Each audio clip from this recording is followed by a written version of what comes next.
This is the Ask the Captain session with Captain Timmers. Physics have a lot to do, you know, if you're a good athlete and you're built a certain way.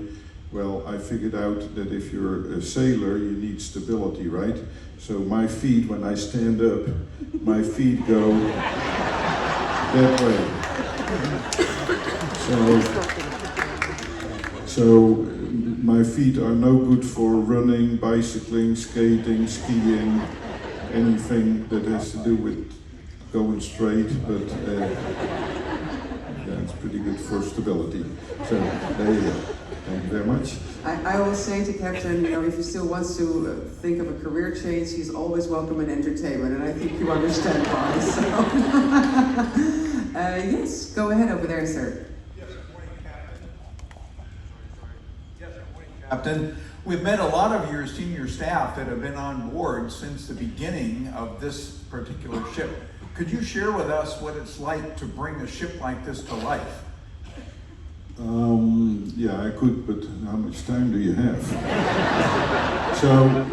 so long story short, so if you're building a ship, so the planning stages start probably 3 years or so before we actually cut steel, and so there's a lot of planning goes into preparing the ship. It's a constant dialogue with the shipyard. So it starts with we want to build a ship for say 2,900 people, and then from that goes a lot of calculations. So we need so many beds, we need so many spaces in the dining room, we need so many.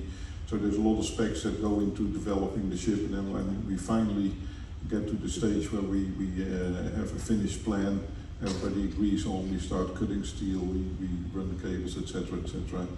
So about 6 months before the ship comes out, we start bringing people into the shipyard to check on the progress of the build, but also to start the logistics of bringing what we call the owner's supplies on board. So pretty much all the chairs, tables, linens, knives, forks, TVs, you name it, everything that needs to be put on board that is not provided by the shipyard is delivered to the shipyard. We have to bring it on board, unpack it, put it in position, and then finally install it. So a lot of work goes into that, and then of course bringing the team on board that brings the ship out.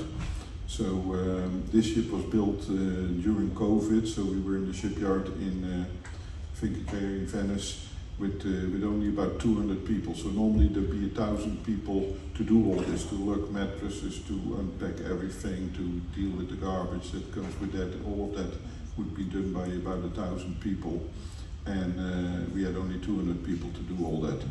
So we worked pretty hard to get that all in place. And then of course training everybody. It's a new ship, new things going on. The internal mustering has to be set up, so people have to be really trained to know what to do and where to go, and the logistics of how the whole operation works with more passengers, more venues, supply lines that have to be figured out. And so that's what we do in those first couple of months. And then when the passengers finally come on board, then it's trying to figure out if we got everything right in the planning stages and fine-tune all of that. So a lot of logistics, also things figuring out, big things, but also little things, you know, how to best move a box of wine from the storeroom to the bars and stuff like that. Probably because of clouds, maybe.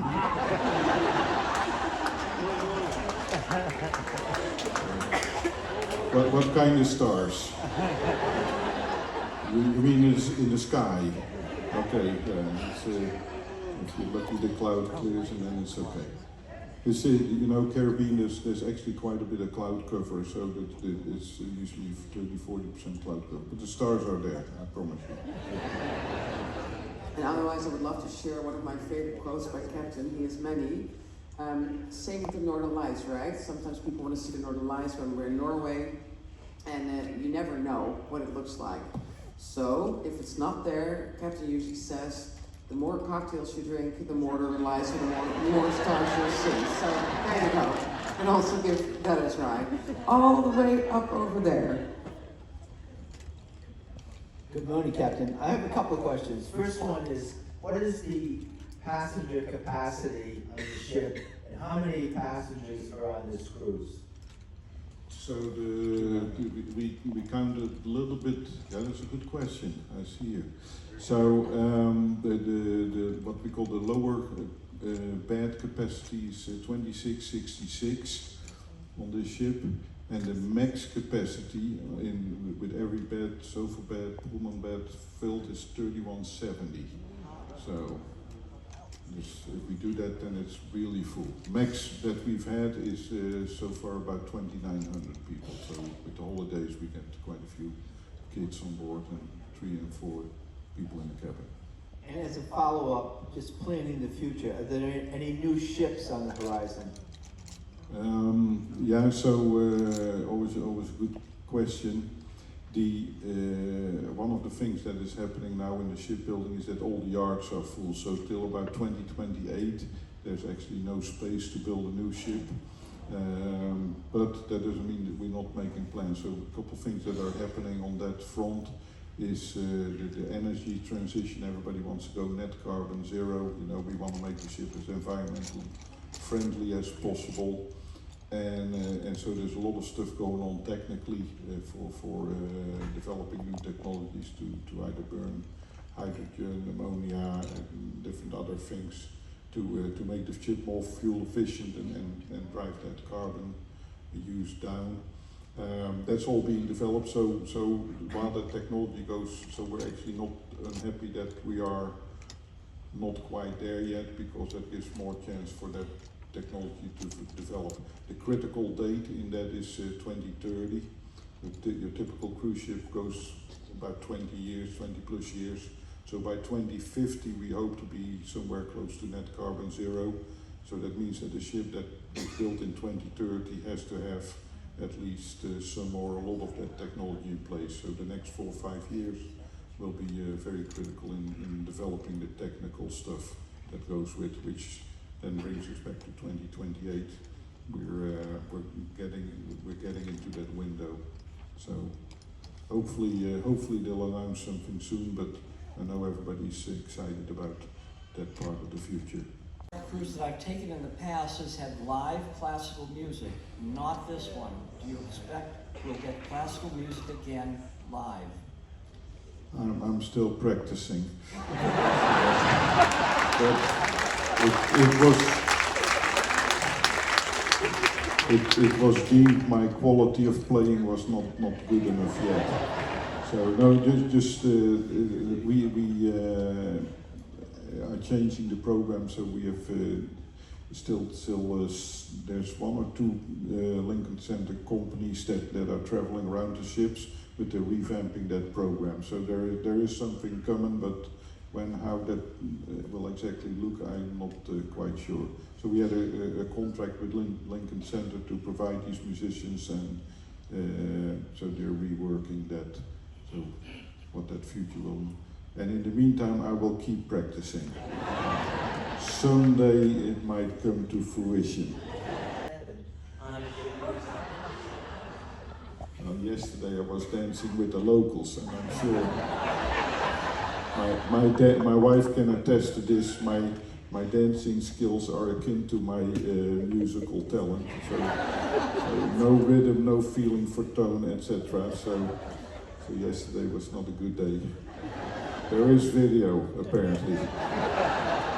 And we will share it tomorrow here in the world stage. No, I'm just kidding. As captain of your ship, can you describe some of the most difficult decisions that you have to make along the way? Yeah, this decision-making process. So there's lots of things that happen on the ship, and everything usually goes along. We have pretty much plans for all kinds of calamities. The difficult decisions is typically when we have to miss a port or something like that, or change the cruise, and there's people that go specifically on a cruise for a certain port, and so there's always some commentary about that. But basically, if you have to make a decision like that, it's all about safety. So you put the options on the table and you say, okay, so where's the line, where is it safe, where is it not safe, and that's the point where you make the decision. So that means that we cannot go into this port because of the safety of the ship, but by extension the safety of the people. If say tendering is not safe or there's too much wind or stuff like that, then it's a difficult decision, but it's actually a very easy decision because safety goes above everything.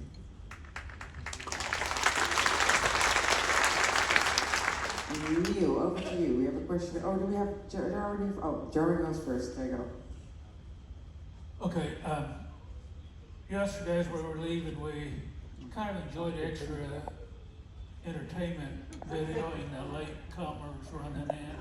How often do people actually miss, and when they do, are you able to do anything to help get them, say, their passports or whatever, so they can facilitate going to the next floor? Yeah, so luckily it actually happens very seldom, and typically we know. You okay? Right. So this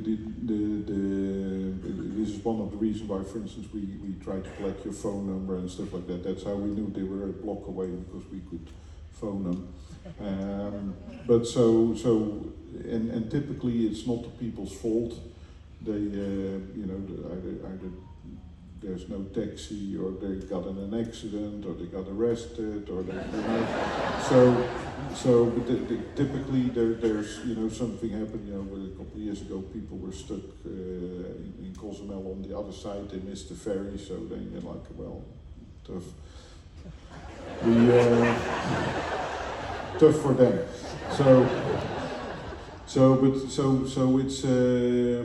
It's typically not the people's really fault. I actually been in that situation myself together with my wife.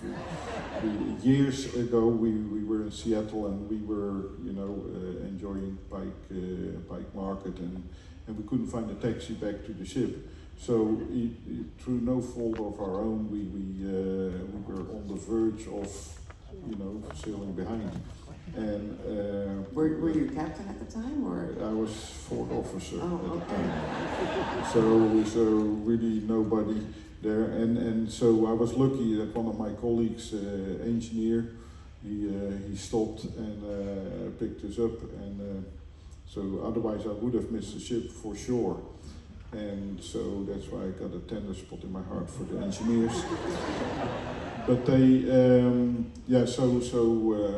it's always difficult, and so we indeed, if we can find the passports in the cabin, then we'll lend the passports to the agent, and so when they show up, then we will help them get to the next port, or get them back to Fort Lauderdale or stuff like that. So the agent is there. Every port we have an agent.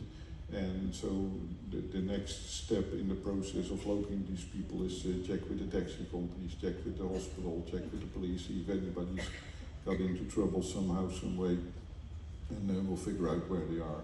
Last year we had some people, the guy was quadriplegic, so he had this humongous wheelchair, and his helper. And he came running up, my friend is stuck on the top of a hill in Bergen, Norway, and the battery died, and you can't just get him into a regular taxi because he had this big wheelchair, so we had to quickly find a van that was ready to take this person and get it, because you cannot just leave people just behind. There's always opportunity to help somebody. That's what we try to do. In your 20 plus years of sailing, do you have a favorite story about something that happened at sea? Oh boy. Caroline, what is my favorite story? Favorite story? Pick one, anyone. Anyone? There's so many. Oh wow, that's putting me on the spot. Yeah, right there. I'll tell you how my favorite memory is when I met my wife. So here's how I met my wife. This is a few years ago, and so the rules on fraternization were a little blurry, maybe. There was room for interpretation. room for inspiration, yes. So anyway, this is on the old Rotterdam 5, the steamship, and so we were on a voyage from Fort Lauderdale, Trans-Canal voyage to Vancouver, and so one night we were sitting in the smoking room, and together with some of my colleagues, and these two young ladies were walking by, and one of my colleagues was inspired by the sight of that, and so he made an appointment to meet the young lady up in the Sky Room. That was our disco back in the day. And so he said, Werner, you gotta come with me and you gotta distract the other girl. So I can see what I can do with the other girl. So anyway, so long story short, I was under orders totally. And so my colleague got nowhere and I got married.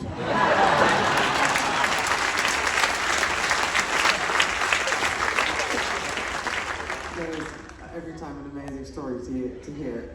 We have a question over there. Go ahead, sir. Good morning. Do you have any other responsibilities in Holland America Line besides running the ships? Such as? Well, captain is it's a bit of a leadership thing. So for instance, the last 3 days in Aruba, Bonaire, Curacao, we've met with actually the leadership of the different islands. We had the Prime Minister of Aruba on board, the Minister of Economics in Curacao, and yesterday the leadership of Bonaire. They have what is called the Council of Commissioners, I think is the English translation.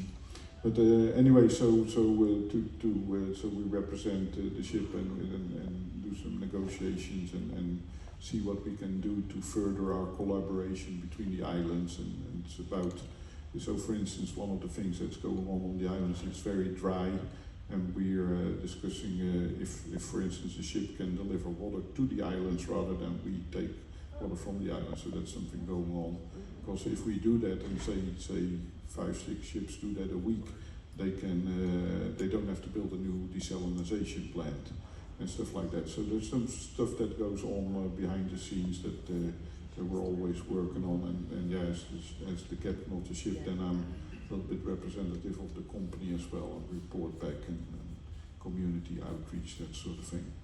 Curious as to how you put your team together, like you yourself, your first, second, third officers, your amazing directors. Obviously, Holland America has a lot to put these persons in front of you, but do you have a say in putting your teams together? Well, so some of my colleagues do. They like to pick who they sail with. I have never really done that. I like to sail with everybody, but the good thing is I can send home whoever I don't like.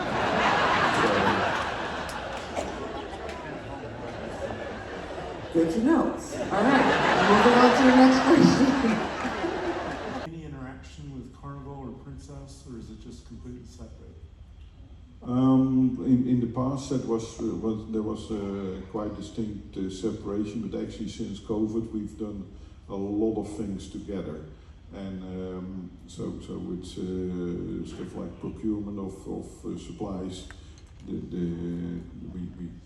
potato is a potato, so it doesn't matter if you buy that potato for Carnival or for Princess or for Holland America. It's the same thing with engine parts. A lot of engine parts are interchangeable. So we, during the pandemic, we were not sitting still. They were kind of laying the things side by side and see where we had overlaps and things we can do. That said, our steak is different than the Carnival steak, and our toilet paper is maybe a little bit softer than theirs toilet paper.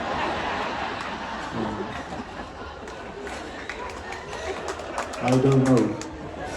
So there is stuff that we do together. Also like the stuff we did with ABC Islands this week, that will translate also to other ships in the corporation. So there is stuff we do together, yeah, for sure. Yes, over to you. I was intrigued. Last week I saw a video where you all your engines are electric. And I was wondering, is there anything in the planning stage to use solar or wind or any of these other things to help drive those electric engines? Well, so actually today I saw, we get it like a daily newspaper, maritime stuff, and so the fuel economy wise again, so they're actually going back to sailing.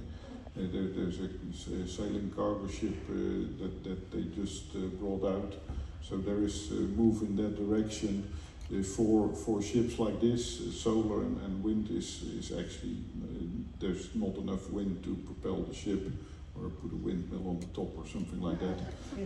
Saying there's not enough surface area for solar to actually be workable. But there is moves like I mentioned, hydrogen, ammonia type stuff, maybe a battery bank, maybe some other stuff. In the different ports we have, we can hook up to shore power, so depending on where that power comes from. If that's hydropower, then it's completely carbon free and stuff like that.